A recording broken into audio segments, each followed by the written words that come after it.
Beed प्रकरणासंदर्भातल्या top 9 बातम्या पाहूयात। माझ्या 73 कोटींच्या घोटाळ्याच्या आरोपानंतर परळी मतदारसंघात रात्रीत रस्ते बनत आहेत। भाजप आमदार सुरेश धस यांचा दावा। आता मी 73 कोटीचा बॉम्ब फोडला होता, त्याचं लागलंय मार्गाला। मला असं कळतंय रात्रीत काय काय गावाचे रस्ते होत आहेत तिकडं। अजित पवारांनी मला वेळ नाकारली नाही, मीच अजित पवारांकडे वेळ मागितलीच नव्हती, सुरेश धस यांच्याकडून स्पष्ट। असं काही नाही, अजितदादांनी मला वेळ वगैरे नाकारलेली नाही, मी वेळ मागितली नव्हती।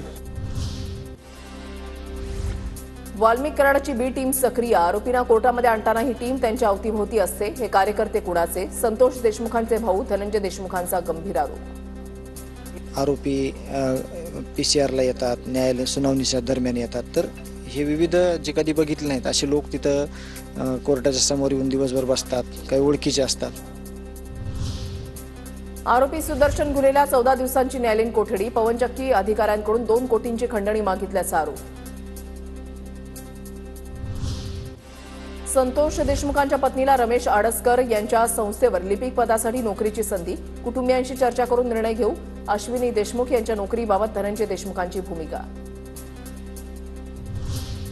संतोष देशमुखांच्या पत्नीनं लिपिक पदाची नोकरी नाकारली, आम्हाला न्याय पाहिजे, आम्हाला न्यायापेक्षा वेगळ्या गोष्टीची काही गरज नाही, संतोष देशमुखांचे भाऊ धनंजय देशमुख यांनी केलं स्पष्ट। कुटुंबियांचं म्हणणं स्पष्ट आहे, सुरुवातीच्या दिवसापासून भावाची ज्यांनी हत्या केली त्यांना फाशीची शिक्षा झाली पाहिजे त्या आरोपीला।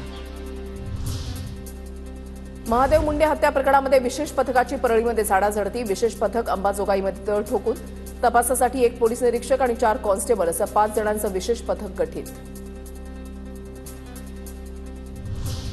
पुरावे असूनही सिंचन घोटाळा सिद्ध झाला नाही, भाजपसोबत आहोत तोवर यंत्रणा आपल्यासोबत असल्याचं त्यांना वाटतंय, पण अजितदादांना कोर्टाकडून तडाखा मिळायला हवा, अंजली दमानी यांचं वक्तव्य।